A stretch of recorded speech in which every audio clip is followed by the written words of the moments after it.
बिस्मिल्लाहिर्रहमानिर्रहीम। अस्सलाम वालेकुम वीवर्स, कैसे हैं आप? उम्मीद करता हूँ आप सब खैरियत से होंगे। मैं आज एक बार फिर उस्मान जी की खिदमत में हाजिर हुआ हूँ। मेरे पास अमानत थी ये राशन जो मैं लेकर आया हूँ। तकरीबन 7-8 महीनों से हम इनके घर राशन पहुँचा रहे हैं और आज एक बार फिर राशन लेकर आए हैं हम। ये माँ जी अकेली रहती हैं, इनके घर में कोई कमाने वाला नहीं है। इनकी ये एक ही बेटी हैं जो देखने, सुनने और बोलने की सलाहियत से महरूम है। इससे पहले ये 4 पाइयाँ बनाने वाली पट्टी बुनकर गुजारा करती थी। इसके अलावा इनके पास कोई और वसीला नहीं था कमाने का, इसी से ये गुजारा करती थी। और जो लोग मेरा साथ दे रहे हैं, मैं उनका तहे दिल से शुक्रगुजार हूँ। आप लोग इस नेक काम में मेरा साथ दे रहे हैं। ये राशन मैंने माँ जी के हवाले कर दिया है। माँ जी से चंद बातें करते हैं। अस्सलाम वालेकुम माँ जी। माँ जी की हाल है? सेहत तबीयत ठीक है ਤੁਹਾਡੀ? अम्मा जी राशन तो मिल गया, की महसूस कर रहे हो? मिल गया साडा सोना गुजारा पे हुंदा जेड़े दिन लारम दे हो से दिन दी खैर में आ रहे से। नाजरीन, माँ जी बता रही हैं कि अच्छा गुजारा हो जाता है। जिस दिन से आप लेकर आ रहे हैं सामान, उस दिन से हमारा गुजारा अच्छा हो रहा है। ते होर माँ जी को क्या कहना चाहते हो? साडा मकान ही कोई नहीं जी बाथरूम बनानी है, वो भी काई नहीं से जी, साथ दे सकता इंशाल्लाह माँ जी ऐसी कोशिश करें सां। नाजरीन, माँ जी कह रही हैं कि हमारे पास कमरा नहीं है, एक ही कमरा है और वाशरूम नहीं है इनका, तो उसके लिए ये रिक्वेस्ट कर रही हैं। माँ जी इस तो पहले तुसी किस तरह गुजारा कर रहे हैं अपने घर दे विच? इस तो पहले मोड़ के मैं तो तैन दसे हो जाते साडा दा तंग जिहा गुजारा हा जी मोने खैर में आ रहे गाजवा तुसी लायम दे हो तो मुताज पानी दे बानियां जी, हो जाता है गुजारा।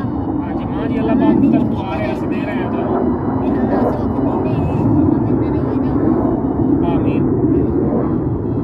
इस तो पहले तुसी भाई किवें घर दा गुजारा, किवें अपने खर्चे पानी चले दिया? बंदियां से ते पूरी छब्बी नाल अपना गुजारा करेंगे।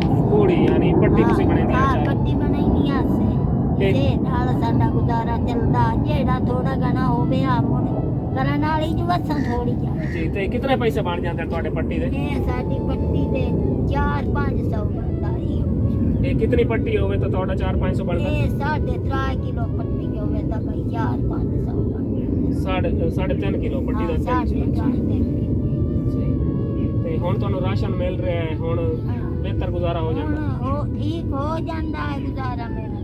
ਹੋਰ ਕੋਈ ਮੁਸ਼ਕਿਲ ਤੁਹਾਨੂੰ? लमन देवन का होंदा है भाई थोड़ा घना एड़ा लमने देवने दा है तो चलो घर का खर्चा गुजारा हो गया थोड़ा बाता जी, ते एड़ा लमने देवने दा होंदा है उतों दा। चलो अल्लाह पाक बेहतर करे सी इंशाल्लाह, जो भी कोई अल्लाह पाक वसीला बना दे सी इंशाल्लाह। हाँ और ਤੁਹਾਡੀ सेहत ठीक रहंदी है? ठीक है मेरे को हाँ जी। एड़ा तो दुख सुख हो जाता है मुड़ो तो दाजू होया ਤੇ ਤੁਹਾਨੂੰ ਮੁੜ ਦੁੱਖ ਸੁੱਖ ਤਬੀਅਤ ਜਿਸਲ ਖਰਾਬ ਹੁੰਦੀ ਹੈ, ਮੁੜ ਦਵਾਈ ਦਾ ਕਿਸ ਤਰ੍ਹਾਂ ਗੁਜ਼ਾਰਾ ਕਰਨਦੇ ਹੋ? बस दवाई दा थोड़ी छब्बी दे विच जेड़ा लई वधिया जी उसे नाल कीता और किवें करी। नाजरीन, ये माँ जी बता रही हैं कि जब बीमार हो जाती हैं, सेहत ख़राब हो जाती है, तो फिर हमारे पास पैसे नहीं होते। बस वही जो हम पट्टी बनाती हैं उसी से जो इकट्ठे किए होते हैं वही हमारे पास होते हैं और उसी से गुजारा करती हैं। नाजरीन, मेरे पास ये राशन अमानत थी जो मैंने इनके हवाले कर दिया है। आप लोगों का बहुत बहुत शुक्रिया जो इस भलाई के काम में आप लोग हमारा साथ दे रहे हैं। इस माँ जी के घर में कोई कमाने वाला नहीं है और इनकी ये एक ही बेटी हैं जो वो भी मोहताज हैं, देखने, सुनने और बोलने की सलाहियत से महरूम है। तो ये राशन हमने इनके हवाले कर दिया है और ये एक रिक्वेस्ट कर रही है कि हमारे पास एक कमरा है, एक ही कमरा है जिसमें ये खुद भी सोती है और उसी में बकरियाँ बांधती हैं। उसके लिए उन्होंने रिक्वेस्ट किया है कि हमें कोई कमरे के दरवाजे लगवा कर दे दे और इनके लिए एक वाशरूम बनवा कर दिया जाए। तो आप लोगों का बहुत बहुत शुक्रिया। आप लोगों से रिक्वेस्ट है कि इनका ये काम भी किया जाए। जज़ाकल्लाह।